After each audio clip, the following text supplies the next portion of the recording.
नमस्कार दोस्तों, स्वागत है आपका स्टडी फॉर सिविल सर्विसेज में। वीडियो को पूरा देखिए। कोई भी आपका फीडबैक है, कोई सजेशन है, तुरंत वीडियो में कमेंट करके जरूर बताइए। अच्छा लगे तो वीडियो लाइक जरूर कर लीजिए और ऐसे वीडियो लगातार फ्री में पाने के लिए चैनल को तुरंत सब्सक्राइब कर लीजिए और बेल आइकन को जरूर टैप कर लीजिए ताकि आगे भी सारे वीडियो आपको मिलते रहे। यूट्यूब में फॉलो करते हैं तो प्लीज ये वाला फ्री टेलीग्राम चैनल जरूर ज्वाइन कर लीजिएगा। सारे नोटिफिकेशन, सारे अपडेट यहीं पे आते हैं, ध्यान रखिएगा। स्टडी फॉर सिविल सर्विसेज का कोई भी पेड ग्रुप अगर आपको ज्वाइन करना है तो सिर्फ 856480560660897523864455 यही नंबर है हमारे, सिर्फ जहां पे कॉल या व्हाट्सएप कर सकते हैं। इंस्टाग्राम पे हमारा पेज जरूर फॉलो कर लीजिएगा, स्टडी फॉर सिविल .सर्विसेज है। ट्विटर पे हमको जरूर फॉलो कर लीजिएगा, @स्टडी फॉर सिविल्स है। ये अब हम चलते हैं अपने नेक्स्ट सेगमेंट की तरफ। इससे पहले देखिए, इसके 4 पार्ट ऑलरेडी अपलोड हो चुके हैं। अगर आपने वो नहीं देखे हैं तो उनको जरूर देख लीजिएगा क्योंकि वो बहुत ज्यादा इंपॉर्टेंट है। इसके अलावा ये वाला जो वीडियो है, इसमें हम जनरली जो महत्वपूर्ण पोजीशंस है, सिर्फ उनके पोजीशंस को होल्ड करने वाले जो व्यक्तित्व हैं उनके नाम जानेंगे और कब से कब तक उनका कार्यकाल रहा था ये हम जानेंगे। देखिए, जनरली सबसे इंपॉर्टेंट तो 2 ही होते हैं। जो सबसे पहले होते हैं उनका नाम बहुत जरूरी होता है और जो वर्तमान में होते हैं उनका नाम जरूरी होता है। लेकिन फिर भी जनरल अवेयरनेस के लिए और थोड़ा सा इस बात के लिए कि पता भी नहीं होता क्वेश्चन कहां से पूछ लिया जाए, एक बार सारे नाम जान लेते हैं ताकि कुछ ये ना हो जाए कि हमसे कुछ छूटा है। हमारी तैयारी पूरी होनी चाहिए। हालांकि मैं वीडियो स्टार्ट करने से पहले आपको ये बताना चाहती हूँ, इससे पहले के जो 4 पार्ट थे उनमें देखिए काफी सारी कॉन्सेप्ट हमने क्लियर किए, काफी सारी चीजें क्लियर की हैं, तो उनको प्लीज सुन लीजिएगा। और इस वाले सेगमेंट के बाद जो पार्ट आएंगे वो भी बहुत ज्यादा इंपॉर्टेंट होने वाले हैं क्योंकि क्या संवैधानिक विकास रहा है, किसके द्वारा जो शपथ ली जाती है, ठीक है, किसकी कितनी एज तक का कार्यकाल होता है, क्या एलिजिबिलिटी है राष्ट्रपति की, क्या एलिजिबिलिटी है MP MLA होने की या कैग होने की, ये सारा जो इंपॉर्टेंट पॉइंट्स हैं राजभाषा वगैरह के बारे में, इनको हम देखिए बाद के पार्ट में देखेंगे। तो अगर आपको ये वाला पार्ट थोड़ा सा ऐसा भी लगे कि बोझल हो रहा है तो ये मत सोचिएगा कि जो आने वाले पार्ट हैं वो काम के नहीं है। आने वाले पार्ट में देखिए बहुत इंपॉर्टेंट चीजें होने वाली है। खैर, अभी जो सेगमेंट हमारे सामने इसको शुरू करते हैं। इससे पहले देखिए, हमने जो भारत के प्रधानमंत्री थे और उप प्रधानमंत्री रहे थे उनको और उनके कार्यकाल को देखा था। अब हम बात करते हैं लोकसभा अध्यक्ष के बारे में। तो सबसे पहले लोकसभा अध्यक्ष कौन रहे हैं? तो देखिए, गणेश वासुदेव मावलंकर, नाम जरूर ध्यान रख लीजिएगा। तो इनका देखिए 1952 से लेकर 56 तक का कार्यकाल रहा था। इनका क्योंकि निधन हो गया था तो तब आए थे MA आयंगरकर और ये आपके 1956 से लेकर 62 तक रहे थे। इसके बाद हुकुम सिंह आए 62 to 67, नीलम संजीवन रेड्डी, ठीक है, 67 to 69, इन्होंने त्याग पत्र दे दिया था। Gurudayal Singh Dhillon 69 to 75, Baliram Bhagat 76 to लेकर 77। इसके बाद देखिए 7वें नंबर पर फिर से नीलम संजीव रेड्डी दोबारा आए 1977 में, अगेन इन्होंने त्याग पत्र दे दिया। नीलम संजीव रेड्डी को ध्यान रखने की कोशिश कीजिएगा क्योंकि देखिए राष्ट्रपति भी रहे हैं, लोकसभा के अध्यक्ष भी रहे हैं, तो थोड़ा सा ध्यान रखिएगा। इसके बाद देखिए 8वें नंबर पर KG हेगड़े 77 से लेकर 79, डॉक्टर बलराम जाखड़ 80 से लेकर 89 तक ये रहे थे। देखिए इसके बाद 10वें नंबर पर कौन रहे? तो रवि राय 89 to 91, उसके बाद शिवराज V पाटिल 91 to 96, फिर PS संगमा 96 to 1998 और DMC बाल योगी 98 to 2002। फिर इनका देखिए निधन हो गया था तो मनोहर गजानन जोशी आए 2002 से 4, सोमनाथ चटर्जी 2004 से 2009 और फिर श्रीमती मीरा कुमार का तो नाम आपने सुना ही होगा 9 से 14। इसके बाद देखिए श्रीमती सुमित्रा महाजन रही है 14 से लेकर 2019 और अब देखिए ओम बिरला जो है वो लोकसभा के अध्यक्ष है और ये 17वें लोकसभा के अध्यक्ष है। इसको ध्यान रखिएगा, दिस इज वेरी इंपॉर्टेंट। अब देखिए भारत के मुख्य न्यायाधीश यानी कि जो हमारे चीफ जस्टिस ऑफ इंडिया रहे हैं इनके बारे में बात करते हैं। सबसे पहले रहे थे देखिए हीरा राय जो कि 1950 से लेकर 1951 तक रहे। इसके बाद देखिए M पतंजलि शास्त्री रहे, मैं बाबा रामदेव वाले पतंजलि की बात नहीं कर रही हूँ, खैर जो कपाट्स, M पतंजलि शास्त्री 1951 टू लेकर 54, मेहर चंद महाजन 54 से 54, BK Mukherjee 54 to 56, SR Das 56 to 59, Bhubaneswar Prasad Sinha 59 to 64। इसके बाद देखिए PB गजेंद्र गढ़कर ये 7वें नंबर पे थे 1964 to 66, AK सरकार ये 66 में रहे हैं, K Subbarao 66 to 67, KN Wanchu 1967 to 68, M Hidayatullah 1978 to 1970। M Hidayatullah का नाम थोड़ा सा ध्यान रख लीजिएगा। इसके बाद JC शाह 70 से 71, फिर SM सीकरी 71 से 73 तक रहे हैं, अजीत नाथ रे 73 to 77, MH बीक 77 to 78, ठीक है। इसके बाद नेक्स्ट देख लेते हैं। देखिए तो आ जाता है कौन सा? रघुनंदन स्वरूप पाठक ठीक है, तो 86 टू लेकर 89। इसके बाद देखिए थोड़ा सा स्किप करते हैं, सीधे आ जाइए आप कहाँ पर, तो देखिए M.N. वेंकटचरैया, ये 1992 टू 1994 रहे हैं। ठीक है, इसके बाद देखेंगे जगदीश प्रसाद शर्मा 77 टू 98। देन थोड़ा सा स्किप करते हैं, फिर देखिए ध्यान रखिएगा SP बरूचा 2001 से 2002, और बीएन कृपाल तो सिर्फ 2002 में ही रहे हैं। फिर देखिए आगे देख लेते हैं। इसके बाद ध्यान रखिएगा डॉक्टर राजेंद्र बाबू। ठीक है, डॉक्टर राजेंद्र प्रसाद की बात मैं नहीं कर रही हूँ, देखिए 2004 का समय आ चुका है। ठीक है, ये अलग नाम है। इसके बाद देखिए KG बालकृष्णा 2007 से लेकर 10 तक रहे हैं। उसके बाद स्वरूप होमी कपाड़िया 10 से लेकर 12, अल्तमश कबीर 12 से लेकर 13। फिर आप देखेंगे तो जो 13 और 14 था इसमें P सदाशिवम रहे हैं। ठीक है, 14 में देखिएगा RM लोढ़ा रहे हैं। उसके बाद देखिएगा 14 और 15 में HL दत्तू रहे हैं। देखिए ये सारे नाम एक बार इसलिए जानने जरूरी है, कई बार प्रश्न आपसे पूछा जा सकता है 4 नाम देकर कि इनमें से कौन कभी ना कभी भारत के CGI रहे हैं।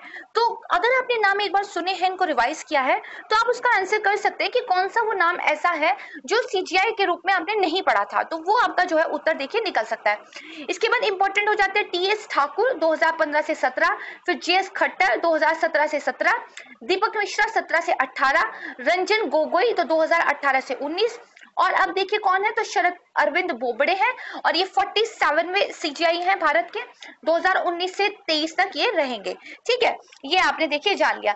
इसके बाद देखिए जो आपका CNV रमन है, ठीक है, ये 24 अप्रैल 2021 से लेकर अगस्त 2022 तक रहेंगे, और ये कौन से वाले हैं आपके, तो ये देखिए आपके 48वें हैं। ठीक है, एक बार मैं फिर से बता देती हूँ ताकि कंफ्यूजन यहाँ पर ना हो जाए। जो शरद अरविंद बोबड़े हैं 47वें CGI हैं 2019 से लेकर 23 अप्रैल 2021। ठीक है, इसको ध्यान रखिएगा। एंड देन जो है CNV रमन है, ये 48वें हैं, 24 अप्रैल 2021 से लेकर अगस्त 2022 तक इनका कार्यकाल रहेगा। ठीक है, इसके बाद देखिए भारत के जो मुख्य चुनाव आयुक्त थे इनका नाम आ जाता है, तो सबसे पहले कौन से थे, तो सुकुमार सेन 1950 से लेकर 1958 तक ये रहे थे। इसके बाद देखिए डॉक्टर नगेंद्र सिंह तो 1972 टू 73, T स्वामीनाथन, देखिए टी स्वामीनाथन का तो इतना ज्यादा इंपॉर्टेंट नेम है कि ये तो आपको याद होना ही होना चाहिए, तो 1973 से लेकर 1977 तक। इसके बाद देखिए RV पेरी शास्त्री 1985 टू 1990, फिर VS रमा देवी 1990 से 90 में ही ये रही थी। फिर देखिए TN Seshan, most important name, इससे ज्यादा इंपॉर्टेंट कोई और नेम नहीं हो सकता है, इसको ध्यान रखिएगा, 1990 से लेकर 96। फिर मनोहर सिंह गिल 96 टू 2001, जेम्स माइकल गिल्डो 2001 से लेकर 2004। इसके बाद अगेन एक इंपॉर्टेंट नेम TS कृष्णमूर्ति 2004 से लेकर 2005। ठीक है, नाम इंपॉर्टेंट है। इसके बाद देखिए BB टंडन 2005 से लेकर 2006, N गोपाल स्वामी 2006 से 2009, नवीन चावला 2009 से 2010, SY कुरैशी 10 से लेकर 12, VS संपत 2012 से 15, HS ब्रह्मा 15 ही रहे थे, नसीम जैदी 15 से 17। इसके बाद देखेंगे तो AK ज्योति 17 से 18, ओम प्रकाश रावत केवल 18 में रहे। सुनील अरोड़ा का नाम इंपॉर्टेंट हो जाता है क्योंकि ये 2018 से लेकर अप्रैल 2021 तक रहे थे, और अभी रिसेंट में कौन है, तो सुनील चंद्रा है, 24वें नंबर पे आते हैं, 13 अप्रैल 2021 से लेकर अभी तक ये देखिए कार्यरत है। तो ये हमने समझा जो हमारे इलेक्शन कमिश्नर होते हैं, चीफ इलेक्शन कमिश्नर, उनके बारे में। आप देखिए UPSC भी एक बहुत इंपॉर्टेंट संस्था है और हम तो तैयारी भी कर रहे हैं, है ना। तो देखते हैं संघ लोक सेवा आयोग के जो अध्यक्ष रहे हैं, तो देखिए UPSC तो जब अंग्रेजों का टाइम था उसी टाइम पे एक तरीके से स्टैब्लिश हो गया था, तो उस टाइम से ही चेयरपर्सन होनी चाहिए। तो देखिए सर रोज बारकर ये सबसे पहले जो है UPSC के अध्यक्ष रहे हैं अगर हम स्वतंत्रता से पहले की बात करें, और इनका कार्यकाल रहा था 26 से लेकर 32 तक।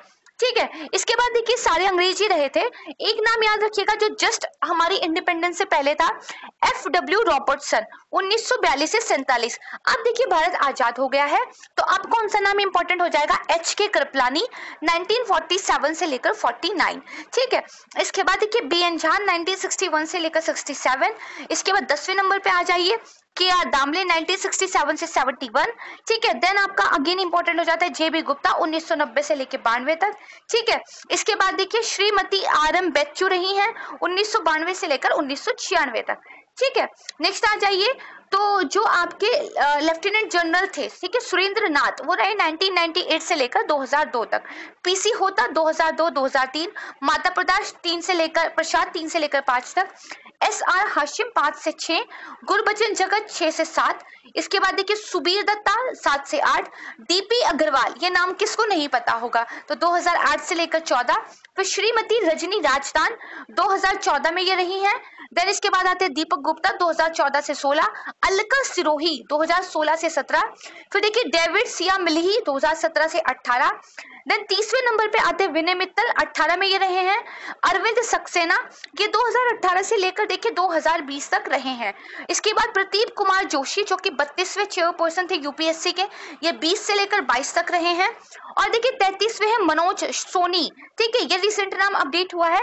ये देखिए अप्रैल 2022 से लेकर अभी तक कार्यरत है। तो आपने क्या एक नया नाम याद रखना है, मनोज सोनी, ये हो गया। अब देखिए अगेन एक नेक्स्ट इंपॉर्टेंट बॉडी कौन सी आ जाती है, तो नियंत्रक और महालेखा परीक्षक कैग आ जाते हैं। आपने मुझे कमेंट सेक्शन में ये बताना है कि कैग के लिए कौन सा डेडिकेटेड आर्टिकल हमारे संविधान के अंदर दिया हुआ है, ठीक है, ये आपका पहला क्वेश्चन है जिसका आपको आंसर करना है। तो देखिए सबसे पहले थे वी नरहरि राव, कब से कब तक, 1948 से लेकर 54 तक। इसके बाद ए के चंदा 1954 से 60, श्री ए के राय 60 से 66, एस रंगनाथन 66 से लेकर 72, ए बख्शी 72 से 78। आप जनरली देखेंगे जो कैग है उन्होंने अपना 6 साल का जो कार्यकाल है वो लगभग इन्होंने देखिए पूरा किया है। इसको थोड़ा सा ध्यान रखिएगा कि जनरली आप देखेंगे कार्यकाल इनके पूरे हुए हैं। 54 वी के शुंगलू 96 to 2002, वी एन कोल 2002 से 2008, विनोद राय 2008 से 2013, शशिकांत शर्मा 2013 से 17, राजीव महर्षि इंपॉर्टेंट हो जाता है 17 से लेकर अगस्त 2020 तक। फिर गिरीश चंद्र मुर्मू, ये देखिए 8 अगस्त 2020 से अब तक कार्यरत है और ये 14वें नंबर पर हैं, ठीक है। तो अगर पूछा जाए कि रिसेंट में 14th नंबर पे जो कैग है उनका क्या नाम है, तो गिरीश चंद्र मुर्मू हो जाएगा।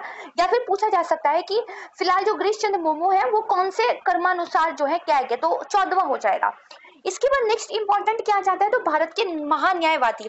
आपका दूसरा प्रश्न जो कमेंट सेक्शन में बताना है वो है कि भारत के महान्यायवादी से संबंधित कौन सा देखिए आर्टिकल है। मैंने आपको जब इंपॉर्टेंट आर्टिकल की लिस्ट पढ़ाई थी तो ये सारी चीजें कवर कराई थी, तो आपको याद होना चाहिए, तो प्लीज आप बताइएगा। तो देखते हैं सबसे पहले कौन रहे थे, तो MC सीतलवाड़ देखिए सबसे पहले थे 50 से लेकर 63 तक। इसके बाद देखिए LN सिन्हा 79 to 83, फिर के पाराशरन 83 to 89, ठीक है। इसके बाद सोली जे सोराबजी 89 to 90, फिर जे रामास्वामी केवल 2 साल के लिए 1990, ठीक है, से 92 तक रहे थे। इसके बाद अशोक देसाई 96 to 98 रहे हैं। फिर सोली जे सोराबजी ये 1998 to 2004 तक रहे हैं। मिलन कुमार बनर्जी तो 2004 से 5। देन आपका देखिए कौन आ जाते हैं, गुलाम ई वहनवती 2009 से 2014। मुकुल रोहतकी इंपॉर्टेंट नेम है, न्यूज़पेपर में आपने पढ़ा भी होगा, 2002 से 17। और के वेणुगोपाल जो आजकल न्यूज़पेपर में आता है, तो ये 2017 से लेकर अब तक रहे हैं, ठीक है। अब देखिए अलग अलग राष्ट्रीय आयोग है, नेशनल कमीशन है, उनके भी चेयरपर्सन हैं, तो उनके बारे में भी आपको एक बेसिक जानकारी होनी चाहिए। तो सबसे पहला देखते हैं राष्ट्रीय मानवाधिकार आयोग, यानी कि हमारा जो नेशनल ह्यूमन राइट कमीशन है, इसके जो सबसे पहले चेयरपर्सन रहे हैं वो रहे न्यायमूर्ति रंगनाथ मिश्र 1993 to लेकर 1996 तक। फिर रहे न्यायमूर्ति MN वेंकटचलैया, इंपॉर्टेंट नेम है, 96 से 99। फिर न्यायमूर्ति JS वर्मा 99 to 2003।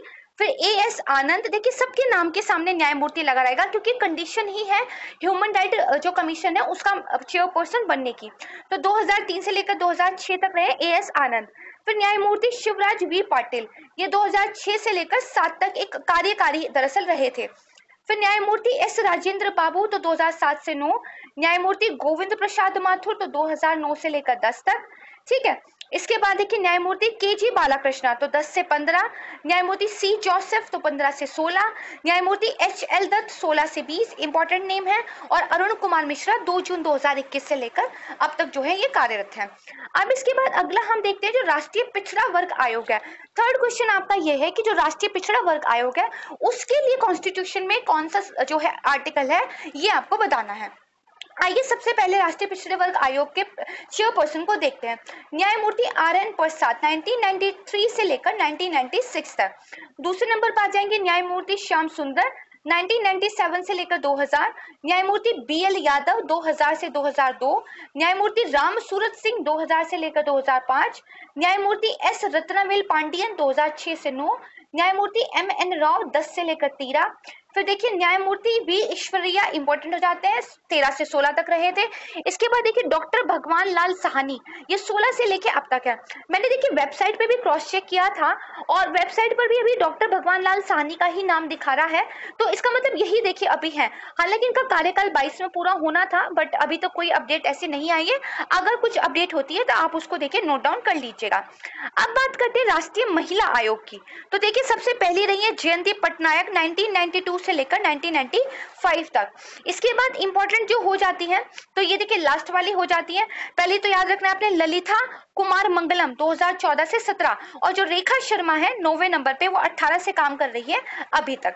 ठीक है, इसके बाद देखिए नेक्स्ट इंपॉर्टेंट हो जाता है राष्ट्रीय अल्पसंख्यक आयोग। तो सबसे पहले कौन रहे? न्यायमूर्ति मोहम्मद सरदार अली खान 1993 से लेकर 1996 तक। ठीक है, फिर ताहिर मोहम्मद 1996 से लेकर 1999, न्यायमूर्ति मोहम्मद शमीम 2000 से 2003, तरलोचन सिंह 2003 से 2006, मोहम्मद हामिद अंसारी 2006 से 7। इसके बाद मोहम्मद शफीक कुरैशी 7 से 10, वजाहत हबीबुल्ला 11 से 14, नसीम अहमद 2014 से 17, सैयद गैरुल हसन रिजवी 2017 से मई 2020 तक। और देखिए सितंबर 2021 से अब तक कौन है? तो सरदार इकबाल सिंह लालपुरा है। ठीक है, ध्यान रखिएगा। अब देखिए नेक्स्ट क्या आते हैं? तो राष्ट्रीय बाल अधिकार संरक्षण आयोग, और जो हमारा एक भूतपूर्व अनुसूचित जाति और अनुसूचित जनजाति आयोग था, जो पहले संयुक्त था और जिसको बाद में देखिए अलग अलग कर दिया गया था। सिर्फ इंपॉर्टेंट वाला देखेंगे। तो जो राष्ट्रीय बाल अधिकार संरक्षण आयोग में देखिए प्रथम कौन थे? तो डॉक्टर शांता सिन्हा थे, 7 से लेकर 10 तक रहे थे। और अभी कौन है? तो प्रियंका कानूनगो है, जो 18 से अभी तक है। अगर भूतपूर्व राष्ट्रीय अनुसूचित जाति और अनुसूचित जनजाति आयोग संयुक्त की बात करें तो पहले रहे थे SH रामधन 1992 से 1995, और लास्ट रहे थे विजय सोनकर शास्त्री 2002 से 2004 तक ये रहे थे। इसके बाद देखिए जब ये सेपरेट हो गया, सेपरेट होकर क्या बन गया? एक राष्ट्रीय अनुसूचित जाति आयोग बन गया और दूसरा राष्ट्रीय अनुसूचित जनजाति आयोग ये बन गया। तो इनके बारे में भी देख लेते हैं। तो सबसे पहले देखते हैं जो आपका शेड्यूल्ड कास्ट कमीशन है। तो सबसे पहले कौन रहे थे? तो सूरज भान 2004 से लेकर 6 तक। ठीक है, इसके बाद देखिए जो PL पुनिया थे 2010 से 13 और 13 से 16 रहे थे, इसको थोड़ा ध्यान रख लीजिएगा। फिर रामशंकर कटारिया तो 17 से लेकर 2021 तक, और श्री विजय सांपला ये देखिए फरवरी 2021 से 31 जनवरी 2022 तक रहे हैं। अभी इनका नाम देखिए अपडेट हुआ है, उसको हम देख लेते हैं। ये जो विजय संपला है इन्हीं की पिक्चर लगी हुई है चेयरमैन के नाम के सामने। मतलब मैंने national commission of scheduled caste की वेबसाइट को ही चेक किया है। ठीक है, तो मतलब अभी हमको यही नाम याद रखना है जब तक कोई नेक्स्ट अपडेट नहीं आ जाती। लेकिन हाँ, साथ में इनका देखिए जो वाइस चेयरमैन है उनका नाम है श्री अरुण हेल्दर। ठीक है, ये भी थोड़ा याद रख लीजिएगा। अब देखिए नेक्स्ट देखते हैं। नेक्स्ट है आपका कौन सा? तो अनुसूचित जनजाति के लिए राष्ट्रीय आयोग जो है, यानी कि national commission for scheduled tribe. तो सबसे पहले कौन रहे थे? तो कुंवर सिंह 2004 से लेकर 7। इसके बाद अभी कौन है? तो नंद कुमार साय है, जो कि 2007 से लेकर 2017 से लेकर अभी तक रहे हैं। ठीक है, तो ये कुछ इंपॉर्टेंट नेम थे, ये हमने जान लिए। अब हम देखिए जो भारत के राष्ट्रीय प्रतीक है, इंपॉर्टेंट है काफी ज्यादा, इनके बारे में बात करते हैं। भारत का राज चिन्ह। तो देखिए आपने देखा होगा जितने भी बड़े बड़े ब्रांड होते हैं उनका कोई ना कोई एक लोगो, कोई ना कोई एक सिंबल होता ही है, उनकी एक अलग पहचान दिखाने के लिए। तो फिर हम तो एक कंट्री है, एक देश है, हमारी पहचान के लिए भी तो कोई सिंबल होना चाहिए। तो देखिए इसी चीज को लेकर भारत का एक राज चिन्ह है, और ये क्या है? ये जो अशोक का सारनाथ स्तंभ है उसकी क्या है? एक अनुकृति है, यानी कि अशोक के सारनाथ स्तंभ को ही हमने कॉपी करके अपने राज चिन्ह के रूप में लिया है। क्योंकि जो अशोक है वो अपने आप में क्या कहा जाते हैं? महान अशोक। किसी भी राजा के नाम के सामने महान जल्दी से नहीं लगता है, उनका नाम ही पड़ गया है महान अशोक। उन्होंने बौद्ध धर्म को जिस तरह से प्रचार प्रसार किया, अपनी जनता को लेकर जिस तरीके से उन्होंने काम किया, अहिंसा, ठीक है, इसका जो उन्होंने प्रचार प्रसार किया और ये कहा कि मैं बिना हिंसा के अब इस देश को चलाऊंगा, तो वो अपने आप में अनुकरणीय है। तो तो महान अशोक की सांस्कृतिक विरासत का सम्मान करते हुए, मौर्य साम्राज्य की सांस्कृतिक विरासत का सम्मान करते हुए भारत का जो राज चिन्ह है वो देखिए अशोक के सारनाथ स्तंभ की अनुकृति को रखा गया है। इसका जो निचला हिस्सा है उस पर 4 छोटे जानवर हैं, जिसमें से घोड़ा और सांड दिखाई देता है क्योंकि वो सामने है, और शेर और हाथी क्योंकि पीछे की तरफ पड़ जाता है तो अदृश्य है। ये अपनाया कब गया, तो देखिए 26 जनवरी 1950 को ये अपनाया गया था। और इसके साथ देखिए नीचे खुदा हुआ है सत्यमेव जयते, और ये जो वर्ड है सत्यमेव जयते ये हमारे जो उपनिषद है उसमें से जो मुंडकोपनिषद है वहां से देखिए लिया गया है, प्रश्न पूछा भी गया है इसलिए इंपॉर्टेंट हो जाता है।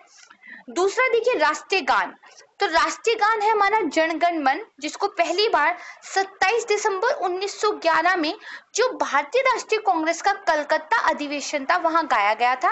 यानी कि अगर आपसे कभी पूछ लिया जाए कि भाई जो 1911 वाला भारतीय राष्ट्रीय कांग्रेस का कलकत्ता अधिवेशन था उसमें क्या एक इंपॉर्टेंट चीज हुई, तो देखिए राष्ट्रीय गायन को पहली बार वहां पर गाया गया था।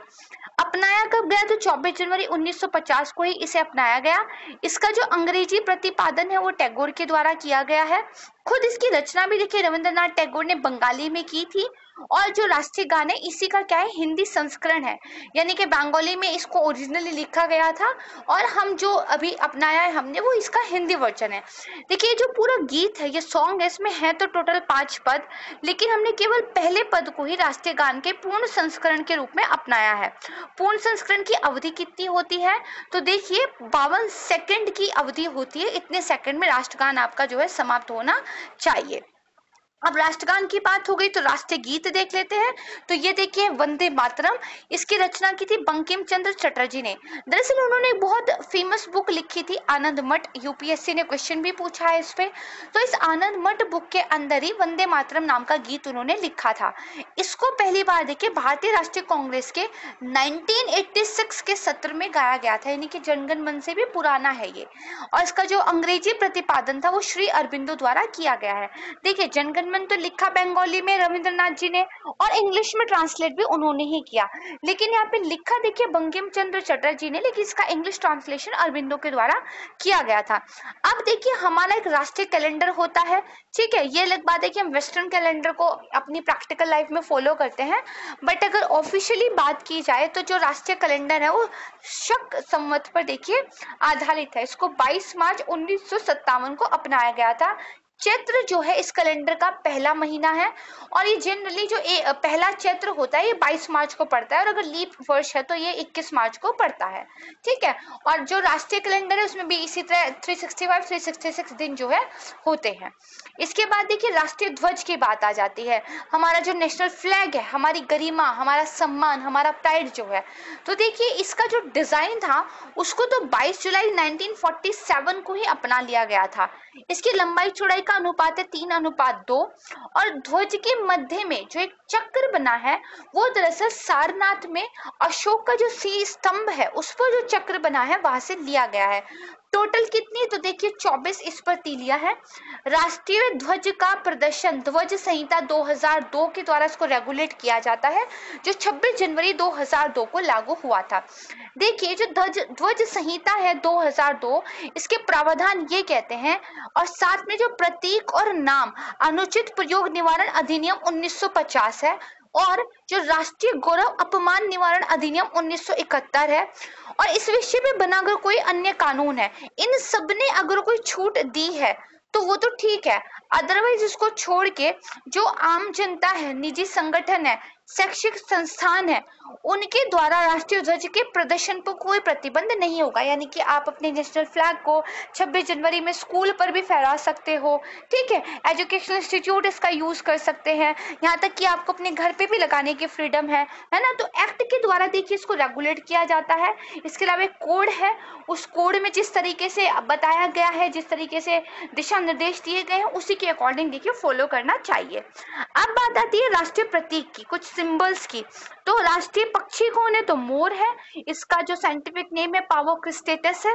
राष्ट्रीय फल आम है, मैग्नीफेरा इंडिका साइंटिफिक नेम है। राष्ट्रीय पुष्प है कमल, निलंबो नुसिफेरा साइंटिफिक नेम। राष्ट्रीय पेड़ है बरगद, फाइकस बेंगोलिनेसिस, ये इसका साइंटिफिक नेम है। राष्ट्रीय पशु है बाघ, और ये तो आपको याद नहीं होगा, इसका साइंटिफिक नेम है पिंथरा टाइग्रिस। फिर राष्ट्रीय जलीय जीव, तो मीठे पानी की जो डॉल्फिन होती है वो देखिए हमारा राष्ट्रीय जलीय जीव है। और राष्ट्रीय नदी तो हम सबको पता है गंगा है। ठीक है, इसके बाद देखिए अब हमने अगर एक देश का प्राइड देख लिया, तो एक देश का प्राइड उसकी भाषा भी होती है। तो हमारे यहाँ तो फिर बहुत सारी भाषाएं हैं, मतलब हमारे पास तो गर्व करने के लिए बहुत सारी बातें हैं। तो देखिए भाषाओं को लेकर जो विवाद चलता रहता है वो कहीं ना कहीं पॉलिटिकली प्रेरित रहता है, हमें कभी भी इसमें नहीं जाना चाहिए। हमारी जो पढ़ने की चीजें हैं वो बेसिकली वो है जो हमारे सिलेबस के अंदर दी गई है, जो हमारे कॉन्स्टिट्यूशन में मेंशन है। तो आइए देखते हैं, बात करते हैं कि जो इंडियन कॉन्स्टिट्यूशन है उसने कोई एक या दो या तीन भाषाओं को नहीं बल्कि 22 भाषाओं को मान्यता दी हुई है। यानी कि हमारी मान्यता प्राप्त भाषाएं कितनी है, तो 22 है। जब देखिए 1950 में भारतीय संविधान की स्थापना हुई थी तो उस समय भाषाओं की संख्या केवल 14 थी। फिर देखिए 8वीं अनुसूची से ये संबंधित है, मैंने आपको सारी अनुसूचियां देखिए पढ़ाई थी कि किस अनुसूची में कौन सा सब्जेक्ट आता है। तो जो भारतीय भाषाएं हैं ये 8वीं अनुसूची से संबंधित है। और इसमें देखिए बाद में कौन कौन सी भाषा जोड़ी गई, तो सिंधी, कोंकणी, नेपाली, मणिपुरी, मैथिली, डोंगरी, बोडो और संथाली। सिंधी को कब जोड़ा गया, आइए एक एक करके देखते हैं। तो 1967 में जो 21st कॉन्स्टिट्यूशनल अमेंडमेंट एक्ट हुआ था उसके द्वारा अपनाया गया। कोंकणी, मणिपुरी, नेपाली को 1992 के 71वें संशोधन अधिनियम द्वारा, बोंडो, डोंगरी, मैथिली और संताली को 2003 के 92वें संशोधन अधिनियम के द्वारा जोड़ा गया था। इसके अलावा जो 96वां संशोधन अधिनियम था इसमें उड़िया का नाम बदलकर देखिए ओडिया कर दिया गया था, इसको ध्यान रखिएगा। देखिए जो सांख्यिकी और कार्यक्रम कार्यान्वयन मंत्रालय है, मोस्पी जिसको बोलते हैं, इसकी 2011 की एक रिपोर्ट है, उसमें ये कहा गया था कि दरअसल बात तो ये है कि पहचान करने योग्य यानी कि जिनको आइडेंटिफाई करना चाहिए है ना, ऐसी भाषाओं की संख्या भारत में 234 है। तो जब हम कहते हैं ना कि विविधता में एकता वाला हमारा देश है या एकता में विविधता वाला देश है, तो देखिए इससे भी पता चल जाता है। अब देखिए जो भारतीय संविधान का अनुच्छेद 243 क्लॉज 1 वेरी इंपॉर्टेंट, ये कहता है भारत की आधिकारिक भाषा ऑफिशियल लैंग्वेज ये क्या होगी, देवनागरी लिपि में हिंदी होगी। देखिए मान्यताएं तो टोटल 22 को दी गई है, लेकिन ऑफिशियल लैंग्वेज की बात आती है तो 343 क्लॉज 1 कहता है ये देखिए हिंदी होगी। इसके अलावा देखिए क्लासिकल लैंग्वेजेस का दर्जा देखिए दिया जाता है कि कोई भाषा कितनी प्राचीन है, उसकी विरासत कैसी, उसकी लेगेसी, उसका हेरिटेज कैसा है, कल्चरली उसका क्या योगदान है। तो इन सब चीजों के आधार पर देखिए किसी भाषा को एक शास्त्रीय भाषा का या क्लासिकल लैंग्वेज का दर्जा दिया जाता है। भारत में ऐसा दर्जा सबसे पहले मिला था तमिल भाषा को 2004 में।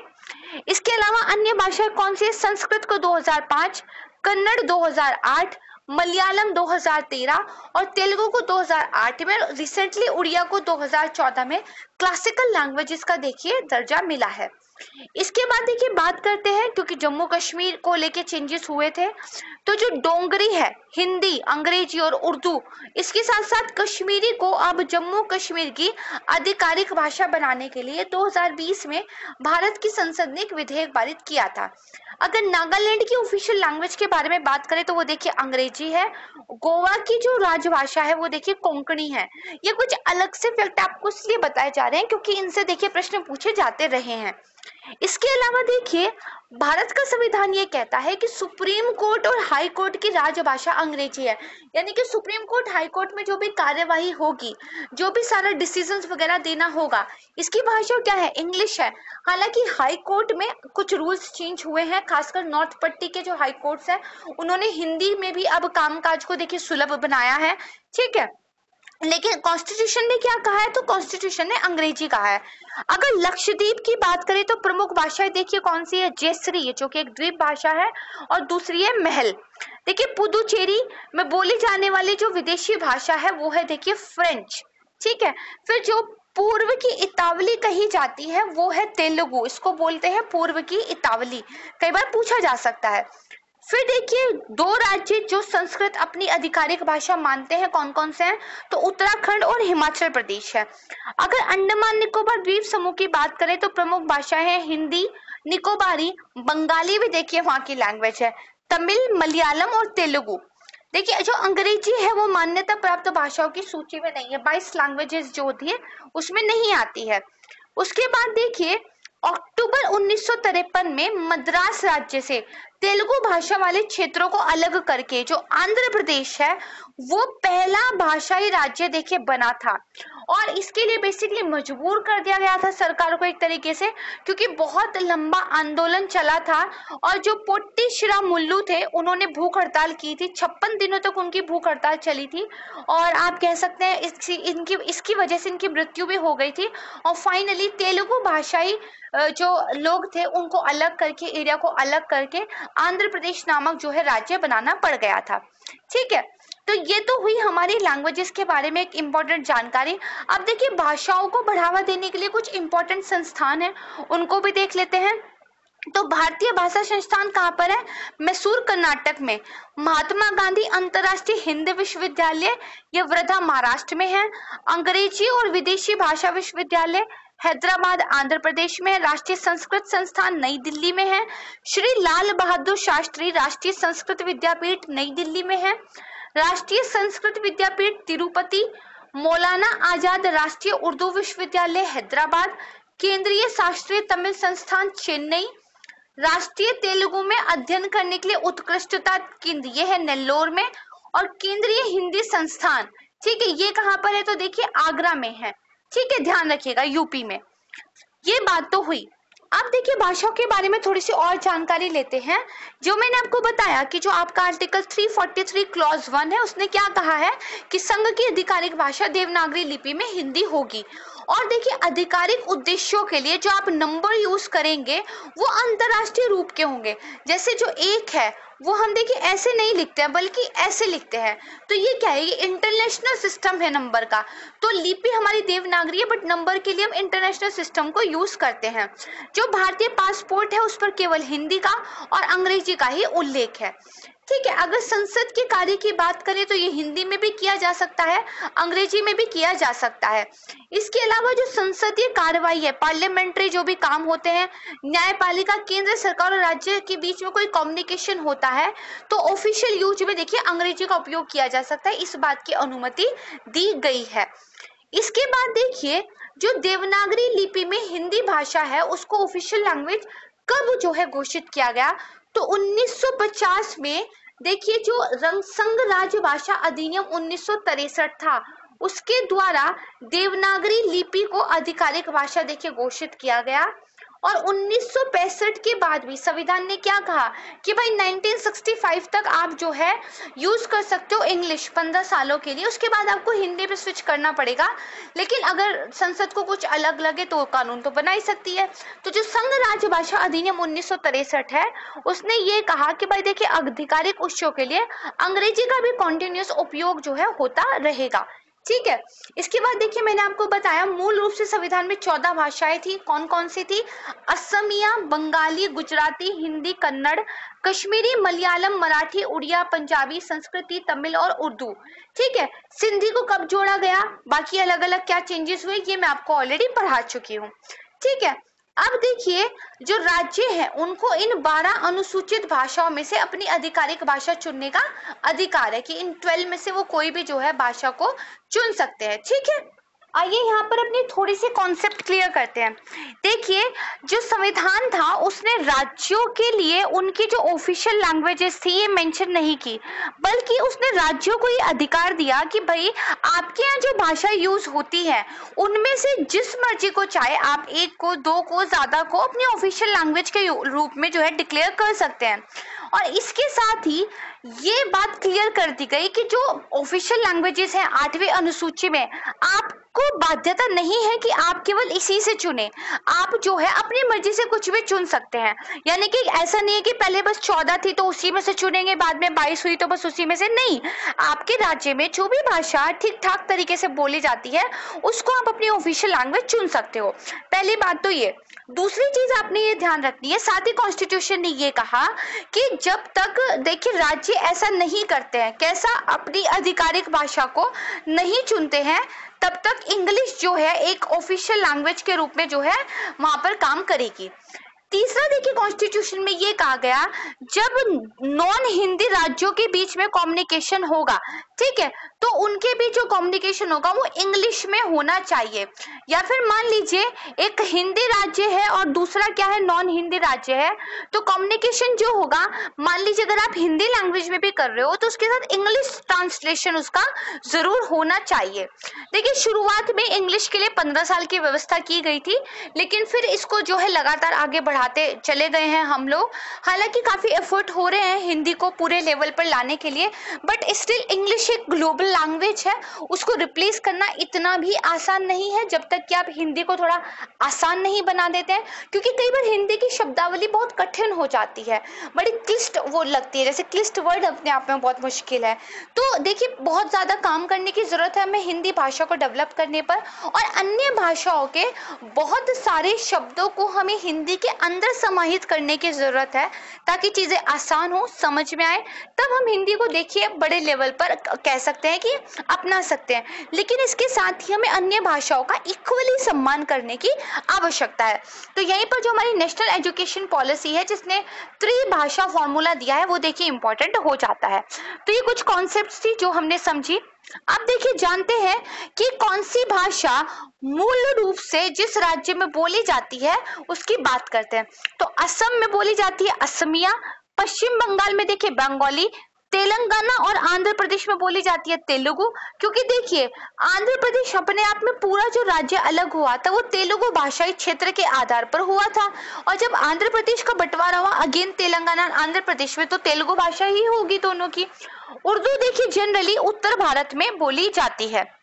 इसके बाद गुजराती तो गुजरात, हिंदी देखिए उत्तरी भारत के अधिकांश भागों में बोली जाती है। इसके बाद कश्मीरी तो जम्मू कश्मीर में, कन्नड़ बोली जाती है कर्नाटका में, तमिल बोली जाती है तमिलनाडु और पुदुचेरी में, ठीक है। इसके बाद मलयालम है आपकी केरल में, और मणिपुरी है जो है मणिपुर में। तो आपने देखा होगा राज्यों के नाम और भाषाओं के नाम बहुत ज्यादा मैच करते हैं। इसके बाद देखिए जो मराठी है वो महाराष्ट्र, उड़िया है तो उड़ीसा, और उसके बाद आपकी अब तो ये उड़िया भी नहीं ओड़िया हो गया है। पंजाबी तो पंजाब और चंडीगढ़ में बोली जाती है, ठीक है। संस्कृत देखिए फिलहाल कहीं नहीं बोली जाती है सच। उसके बाद सिंधी, तो सिंधी की देखिए गुजरात में, राजस्थान में और महाराष्ट्र में भी स्कैटर्ड रूप में मिलती है। नेपाली की बात करें तो सिक्किम और पश्चिम बंगाल के कुछ हिस्सों में नेपाली भी बोली जाती है, ठीक है। फिर यहाँ पर देखिए बताया जा रहा है कि कब कौन से साल जो है इन भाषाओं को मान्यता दी गई। तो अब तक मैंने आपको जितनी भी भाषाएं बताई हैं इन सबको ही देखिए 1950 में मान्यता मिली। केवल ध्यान रखिएगा जो मणिपुरी है इसको देखिए 1992 में मान्यता मिली थी। आगे आ जाइए, उसके बाद देखिए मैंने आपको बताया था सिंधी को मान्यता मिली थी 1967 में, नेपाली को मिली थी 1992 में। इसके बाद देखिए कोंकणी ये बोली जाती है गोवा और साथ में कर्नाटक के कुछ हिस्सों में, इसको मान्यता मिली 1992 में। बोडो असम और पश्चिम बंगाल में बोली जाती है 2003 में, ये डिक्लेयर हो गई। डोंगरी बोली जाती है जम्मू में और हिमाचल प्रदेश में 2003। मैथिली बिहार के कुछ हिस्सों में बोली जाती है 2003। इसके बाद देखिए संथाली, तो ये झारखंड, बिहार, पश्चिम बंगाल में संथाल जानती के द्वारा देखिए बोली जाती है, और 2003 में इसको भी देखिए मान्यता मिल गई थी। तो यहाँ पे देखिए हमारे अगला सेगमेंट खत्म होता है, मतलब शुरू होगा, पिछला खत्म होता है। और देखिए अब जो है हम भारत की न्यायालय यानी कि जो हमारे हाई कोर्ट है उनके बारे में पढ़ेंगे कि कौन सा उच्च न्यायालय का कौन कौन सा अधिकार क्षेत्र है, और इसके बाद आगे बहुत सारी इंपॉर्टेंट चीजें हैं राज्य व्यवस्था पॉलिटी से संबंधित जिनको हम एक एक करके पढ़ेंगे। तो आज के लिए बस इतना ही, बहुत जल्दी हम नेक्स्ट सेगमेंट जो है अपना शुरू करेंगे।